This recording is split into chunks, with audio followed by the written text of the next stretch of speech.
Hi, and welcome back to another one of our online lectures here in History Through Film. Today we're going to look at the history of ancient warfare. Really, in this whole unit on warfare, what we want to do is just see how war progresses from, we'll even mention prehistoric warfare all the way up to modern warfare. In each of these lectures, we'll look at different weapons, different techniques, different strategies that evolved during each of these eras. So we're going to focus on ancient warfare today. We've got one constructive response question or one learning target that we're going to look at. The question says, summarize the warfare techniques and strategies used in the ancient world. So it's a pretty straightforward question, and when we go through all our information today, we should have plenty that we can use to answer that question. If you notice in the bottom left corner, though, it says, note, this lecture information will need to be included on your unit assessment. So it is very vital that you make sure you get the notes on ancient, medieval, and modern warfare. First of all, you have to make a mention of prehistoric warfare.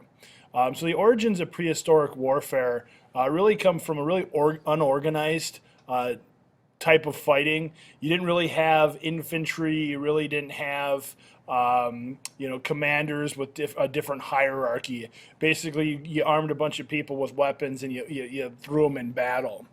The weapons, though, of prehistoric warfare will be very similar to ancient warfare, and one of the things I definitely will talk about here is the different weapons that were used in ancient warfare.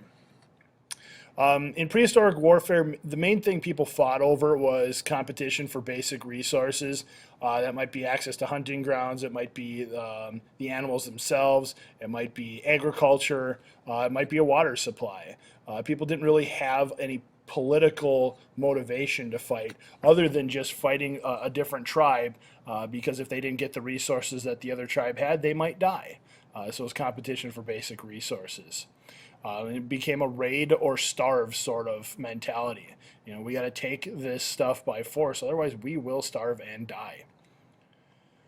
Sometimes you did this due to natural disasters. I mean, there were things that happened with earthquakes and storms and you name it, that forced different groups of people to have to shift their need for resources. So they might have to go take from another group of people. And so all this was really done, you want to say, for economic purposes. As more prehistoric people started to advance, there were definitely economic purposes, resources that people would want to protect so that they could continue to trade and benefit from the land. So if you were able to find gold or able to find a really good piece of land that could produce really good crops, which you could sell, of course you then would want to maintain that, or if somebody else had it, you might want to take it from them. So prehistoric warfare was really more about what the land could offer rather than, like I said, it's not for political reasons, states fighting other states. You didn't really have that happening quite yet. So then that brings us to ancient warfare. Ancient warfare really exists from about 5000 BC or before Common Era to upwards about the 500 CE era, or really with the fall of Rome. And it's definitely much more organized in the prehistoric times.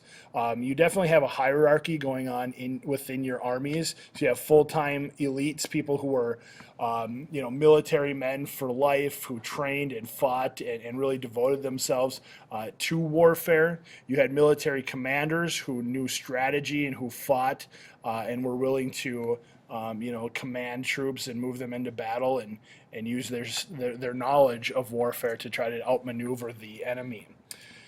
Certainly a lot of this comes because of excess food production. With excess food, you have the ability to feed more people. If you have more people, you have the ability to specialize in many different types of warfare, let alone not just warfare, but life in general. You don't have just people who are farmers anymore. Now you have blacksmiths. Now you have, different archers and shock troops and all these different types of warriors that you're going to need to really win these battles. So excess food is huge because that ultimately leads to specialization. Now you can have all sorts of different people training in one specific type of trade. So it eventually lends itself to people being archers, those who used bows, those who used spears, like we see here with the types of troops. Like I already mentioned, you have the shock troops, which typically are your troops that carried a spear, maybe a sword, and a shield in the other hand, and they moved into battle kind of head to head on the front lines. Of course, then you could train your archers. You could see a picture of a Greek archer here who would stay behind lines and fire their arrows at a distance. That all comes because of specialization. If you didn't have that excess food, none of this would be possible. So ancient warfare really starts to take on a look of an organized military unit that can move together and fight together. One of the next big things is the chariot. I love this picture. Definitely not the type of chariot you'd see in battle, but it gives you kind of a comical look at the chariot. So the chariots change warfare. So the need for mobility to squash rebellions was really what led to the use of the chariot. The chariot is advantageous for a lot of different reasons. Some of the first chariots were pulled by donkeys and oxen. Eventually, as horses become tamed, horses will pull chariots. The nice thing about chariots is they were, pretty lightweight in terms of their overall weight limit. A chariot could protect you, so it does provide you with some lightweight armor. Some of the best chariots were driven by two men, as you see in this image above. It'd be very difficult, as this picture down below, to not only drive the chariot, but to fire your bow and arrow off the top of the chariot. So you needed two people. You needed one person to drive it, and then you had your archer in the back. Those were the most effective chariots. Most famous chariot battle comes from the Battle of Kadesh, which took place in ancient Egypt. We know that in that particular battle, they used 5,000 chariots. The chariot's advantageous because of its speed, but it's also advantageous because of its vantage point. You're up higher. You can see the battlefield in a little bit different way. It also becomes very, very intimidating when a group of people who don't have chariots come up against a group of people that do have chariots. That can very much influence the intimidation factor. Now, in ancient warfare, you had naval warfare. So the first naval warfare was between the Hittites and people of Cyprus way back in ancient times. But one of the most important advances in naval warfare was the trireme. The trireme was something the Greeks built. You can kind of see it here. It had a battering ram on the front. It had a whole pile of rowers, 3 different tiered levels of rowers, so they could row very, very quickly and plow into the enemy ship, and this battering ram could cause a lot of damage. But here's the deal. Naval warfare could really only happen on calm seas. This was not open to ocean warfare. That did not exist yet. So no ocean, no open ocean battles. It just was a death trap if you went further out the ocean to try to fight. So a couple of different things to mention here with naval warfare. You have the corvus, which you see here. It's almost as like it's a drawbridge that you can lower so that when you pull your ship up to an enemy ship, you could then board it. And you could start attacking with your sword or your shield and spear, kind of in a hand-to-hand sort of combat. So the corvus allowed people to board other ships. I'm going to mention the Quinqueremes here and the harpex in the next couple of slides. The harpex would be something that you could use. You could put this on a ship, as you see down here, and you could basically harpoon other ships to try to steer them off the wrong direction, or maybe sink them, or just to pull them close so you can board them.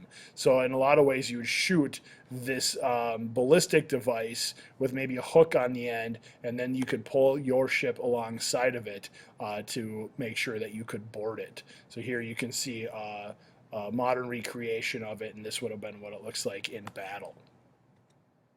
The Quinquereme is essentially the Roman version of the trireme.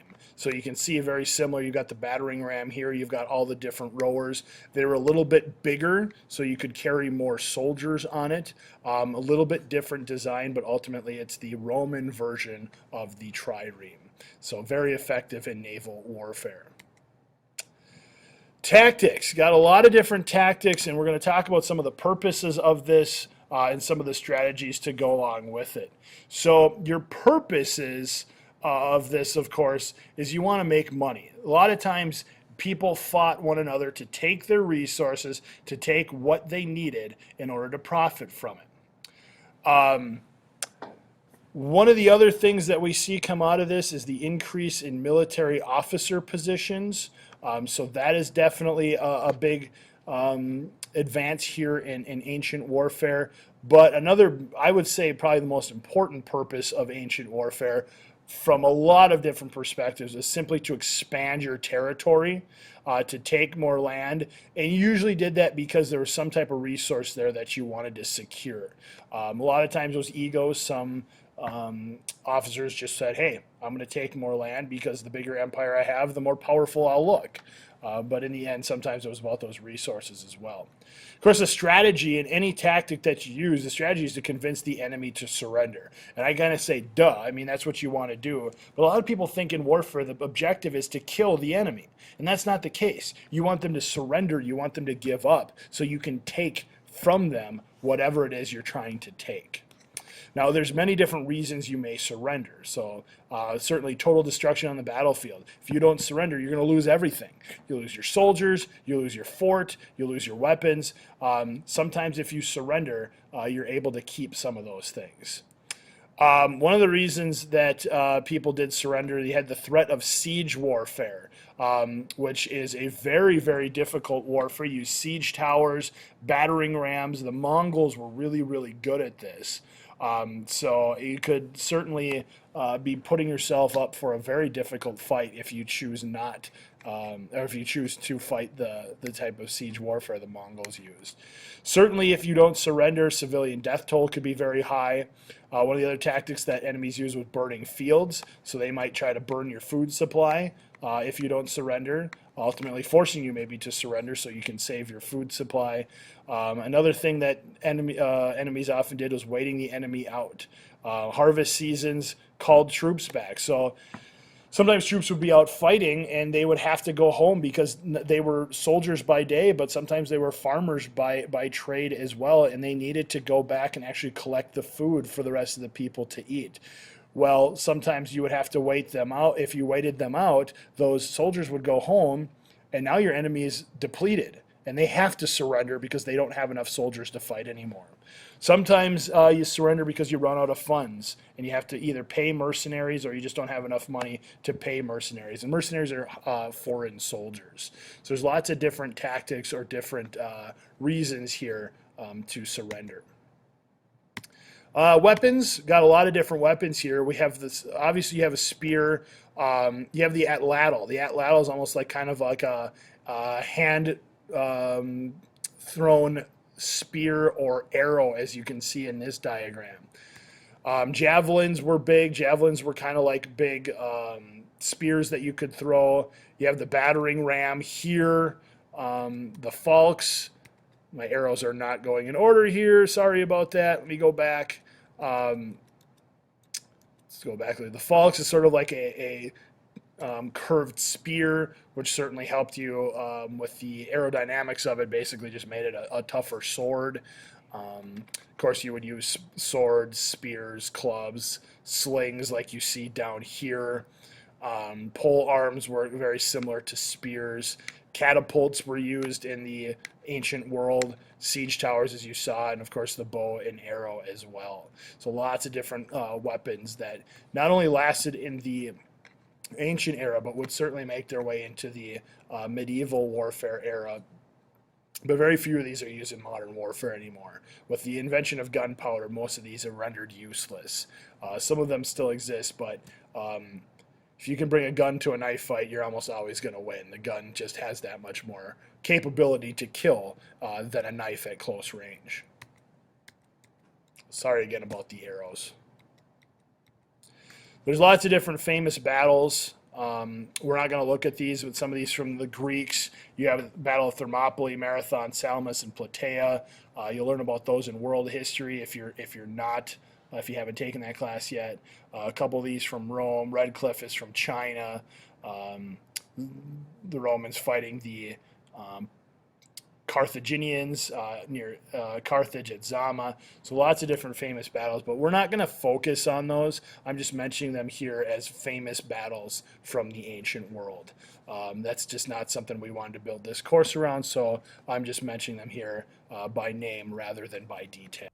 All right, let's wrap up our lecture here on ancient warfare. The question that we need to answer says, summarize the warfare techniques and strategies used in the ancient world. Well, you saw everything from chariot use, naval warfare from the Triremes and Quinqueremes.